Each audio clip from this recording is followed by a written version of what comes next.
Hey everyone, VR here, and thanks for joining me on another installment of In Case You Missed It. Today, we're looking at The Living Remain. The Living Remain is one of the best VR games you don't know about, and it's a single-player, story-driven campaign. How do I know that none of you have played it? Because while recording the footage to make this video, I was the only person in all of Steam playing it, and the game maxed out at just 24 concurrent players. But those numbers don't tell the real story here, because this game is pretty good, and it's gonna get better. So let's dive in. The Living Remain is made by the two-person dev team Five Finger Studios and launched into early access in April of 2022 on both the Steam and Oculus PCVR stores. And while yes, it's a PCVR only title, the minimum specs are quite approachable. And since this game flew under the radar, I think it's a prime candidate for a Quest and or PSVR 2 port. But I have zero experience developing games, and that is purely speculation. You take on the role of Graham, a guy just trying to get back to his family with a zombie apocalypse in his way. Now, if you just rolled your eyes because this is yet another VR zombie game, stick around because there's a lot this game does right. For starters, the zombies are fun to kill. And you probably need that for a zombie game. They both look and act like disgusting zombies. What I mean by that is, they fall over, they get back up, they wiggle their heads around, and they chase you down. The animations are pretty convincing, and they generally look pretty grotesque. Now, you will find some repeat models in your playthrough, or maybe Five Finger Studios just hates the Minnesota Vikings. But it's fun sending chunks of zombie head flying through the air, and you've got a lot of zombies to get through here. Right now, the campaign will take you between 4 and 6 hours to complete, and while that may not sound like a ton, the game does end on kind of a cliffhanger, and the devs are actively working on adding more content, like expanding the campaign. But even right now, those hours are filled with a lot of great scripted moments, and on my second playthrough of this game, it continued to surprise me. And I consider that a massive compliment. There are just so many little details that this game gets right, and they all add up to a greater experience and make the world feel more alive. Stuff like the way these papers fly through the air when shot, or the ragdoll physics on the dead zombies and zombie rats.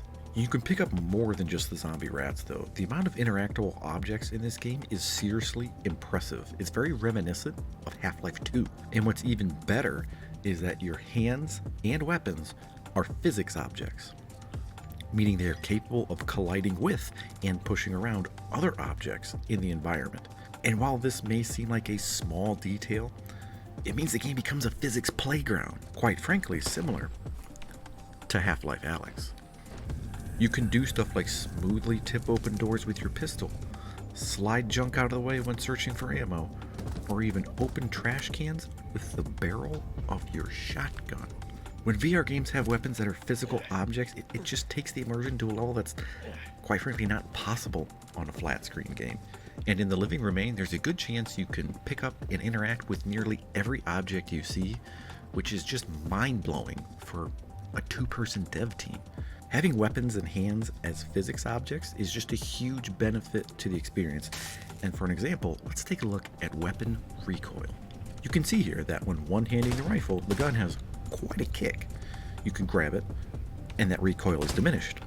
Okay, nothing new here. We've seen this done in many other VR games. But watch what happens when I place my hand on top of the gun. The recoil still gets controlled, but who cares, right? You can just two-hand the weapon anyway.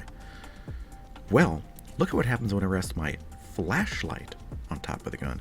The recoil still gets controlled because the weapon is an in-game physical object colliding with another object. And now you can use that AK in the dark sewers with your flashlight resting on top and see what you're aiming at. Or have your knife ready in case the zombie gets too close and your mag runs dry. And this game is brimming with great interactions that leverage VR strengths. You can do stuff like toss your gun across a chasm and then shimmy to the other side. And that just feels like something you would do in the real world if you were actually in Graham's shoes. The combat here is satisfying. You have your standard arsenal of weapons like pistols, shotguns, and rifles. And the weapon handling in The Living Remain is also one of its strengths.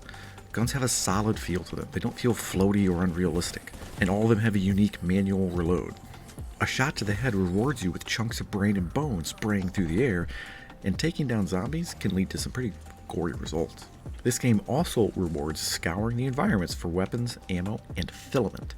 The filament is used to upgrade those weapons via 3D printers scattered throughout the campaign, and it definitely feels like Five Finger Studios borrowed the resin idea from Alex. But that's not a bad thing. If there's one game to borrow ideas from, it's Alex. You can add upgrades like red dot sights, more lethal bullets, and upgraded magazines, and you're going to need those extra rounds because you've got a lot of zombies to fight back. So keep an eye out for those exploding barrels. I think there's also a bit of Saints and Sinners influence going on here too, and in particular, stabbing zombies in the head. Your knife gets kind of stuck in their skull, and while it's not as satisfying as punching through a skull in Saints and Sinners, it's a nice touch. Now, the game isn't perfect. I occasionally had problems with my shoulder holster, but I figured out that if I holster my gun while looking straight forward, that problem goes away. Most of the game's environments look pretty good in the headset with nice lighting and textures, but there are some that don't quite look right. And unfortunately, one of the areas that looks the most off is this outdoor scene towards the beginning. The ground is kind of somehow brighter than the sky, and the shadows don't always seem to align with where the light source is. And in some areas, there just aren't shadows at all. But the later scenes of the game look significantly better, and I hope the devs take a second pass at this area because it might give players the wrong impression of the game's visuals. Also, there's a lot of doors you can't interact with. I spent a lot of time going up to doors, trying to open the doorknob, only for it just not to do anything. You quickly learn what icon denotes if a door can be opened, but you have to be close to that door for that icon to show up. I understand what the developers were after here, trying to make the world feel, larger and more alive, and I'm not sure what the solution is, but just keep it in mind. The iron sights on the SMG are also just not really usable. While the gun is still pretty effective without them, just don't expect to aim down the sight. I think they could also adjust the enemy variety a bit. There's really only 3 types of enemies: the standard zombie, the zombie with something on his head to block a headshot, and the hellish zombie rats. But I have a feeling that this will change in the future as the campaign is unfinished. But I think the game's biggest flaw is the sprinting system. It's just too easy to avoid the zombies. It recharges really fast, and the zombies can't really grab you and slow you down. I would suggest that Five Finger Studios look into some kind of system where the zombies latch onto you and the player has to shake them off, Saints and Sinners style. I like that you can sprint around and keep moving fast, but right now it just feels like a bit of an imbalance. But this game still is in early access, and I know the devs are actively working on it.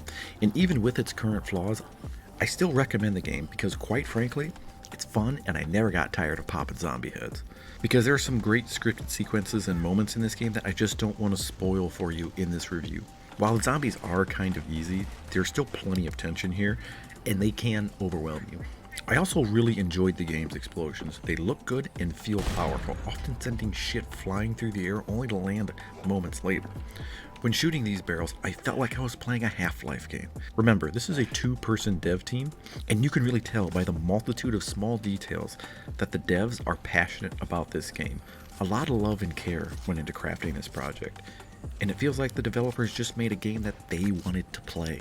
It's like they just keep adding in those small details because they thought, hey, it's fun. So I encourage you again to take your time with The Living Remain and truly explore what the game has to offer. It's remarkable what 2 people have been able to accomplish here. And Five Finger Studios isn't just your typical 2-person dev team. It's actually a husband and a wife, Stephen and Pamela Marshall, making their game together. And I know that shouldn't affect my opinion of the game, but damn it, it does. I just can't help it. It's kind of a cool story itself. I mean, just imagine the dinner conversations here. Hey, Steven, would you pass the salt? I want bouncy trampolines. Okay, but why? You can't jump. But what if someone throws a gun onto them or something? It should bounce. As long as you pass the salt, I'm fine with you making bouncy trampolines, honey. Well, you know what, Steven? I found those bouncy trampolines, and damn it, it made me laugh. Also, props to Pamela for voicing the infected rats. I didn't really know how you did that, but it's awesome. This game has already improved a lot since it was released, and it's great to see an indie early access project that wasn't abandoned. But if you want someone else's opinion on it, check out Mateo311's video on it. I'll toss a link up top. And after going back and rewatching that video, it's been really cool to see just how far the game has come from when it first released. And I gotta say, I'm really excited to see what the next chapter of this game is going to be, because it ends right when it feels like the story is kicking off. Anyway, thanks for watching, and I hope you enjoyed this video. If you did, let me know in the comments. Give me a thumbs up. If you want to see more content like this, press subscribe. Thanks for joining.